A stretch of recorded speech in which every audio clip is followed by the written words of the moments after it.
Timmons for 5 minutes. Thank you, Madam Chair.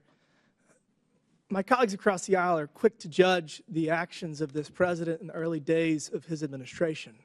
But I didn't hear any loud voices from across the aisle when President Biden, who was clearly experiencing severe cognitive decline, ran this country. I don't even know who was running the country. I don't know who was making the decisions. I don't know how those decisions were being formed and who was signing the executive orders he was engaging in.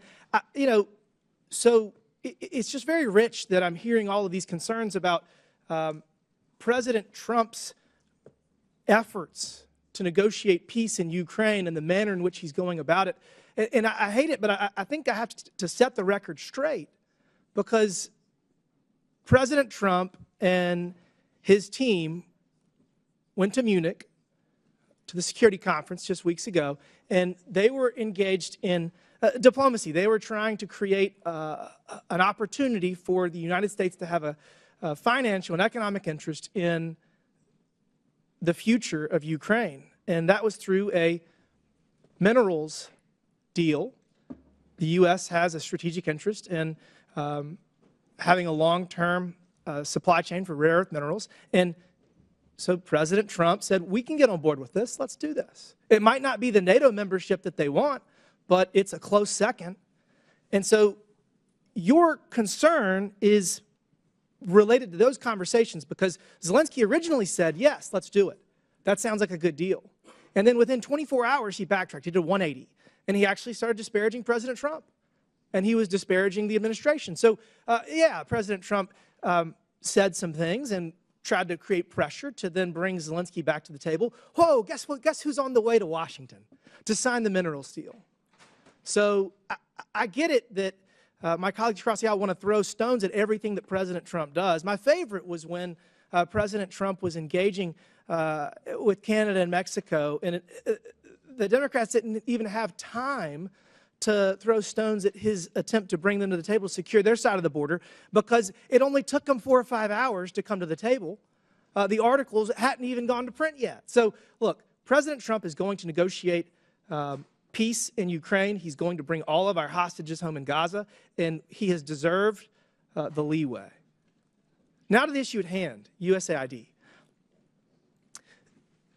77 million people voted for President Trump because we are out of balance.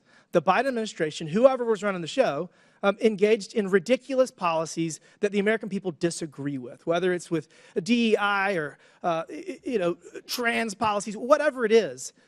We're turning the page, and we're not going to abdicate our leadership in the global community. We're going to hit reset, because we are so out of balance that all we can do is go to zero and then build back. Because we're not going to spend $2 million on sex changes in Guatemala or $32,000 for a transgender comic book in Peru. These are ridiculous policies that the American people have overwhelmingly said they do not want. So, Mr. Roman, to the issue at hand. How do we make sure when we get our foreign aid back running that we don't give money to terrorists? That's a great question. So there's 4 recommendations that I would offer. The first is no more miscellaneous listings, as we had heard from the gentleman before. We have to use public vetting processes that require complete transparency, encourage independent audits, and mandate strict screening. Why did we not have transparency before? I have, for the last 18 months, been trying to get information about a grant made to what we believe is a Hamas affiliate, and the Freedom of Information Act Department, or the Freedom of Information Officer at USAID, has stonewalled me for the last year and a half. And this goes back all the way to 2015. It's as if bureaucrats think they know better. Bureaucrats think they know better. Guess what? We're going to create transparency across all of government. And that is what President Trump is doing through Elon Musk. Elon Musk has been asked by the president to serve. And he is going to bring transparency, not just to USAID, to every single nook and cranny of the government, because that is what the American people want. And it's 2025. We have the ability to do that.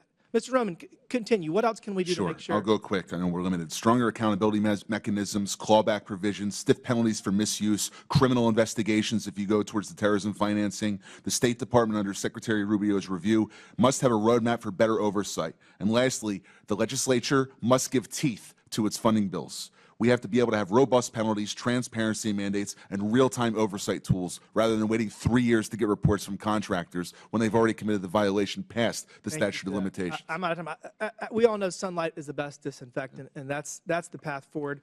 With that, Madam Chair, I yield back. Thank you. A member of the public audience made an obscene gesture. It was caught on camera to a member